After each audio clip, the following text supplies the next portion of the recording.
Welcome to the Ownership Review, where we do a bunch of maintenance to see what this car is like to live with on a daily basis.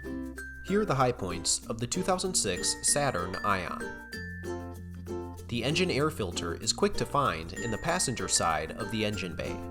You may need a tool to help unlatch the securing fasteners, but they otherwise disengage with ease and allow you to lift the cover up to access the filter. The front turn signal is accessible by simply reaching behind the housing. No tools will be necessary in order to change this bulb. The spare tire and jack kit are packaged together beneath the lining in the trunk. The lining lifts up easily, allowing for quick removal and easy setup in the event you need to service a flat. Not everything is perfect. Here are the pain points.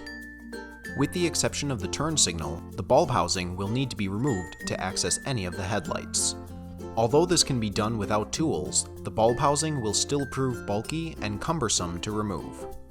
You will also need to take out the entire bulb housing to access any of the taillights. However, this housing removal will require the use of a Torx wrench, which you may not have readily available, making for a more convoluted procedure.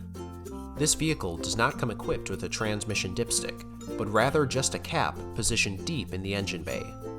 You will have to make a long and cramped reach to remove this cap, and you must take this vehicle into a dealership in order to actually check the fluid level. Overall, despite a few tricky lights procedures, the 2006 Saturn Ion is an easy vehicle to maintain and would be a good choice for the novice car owner.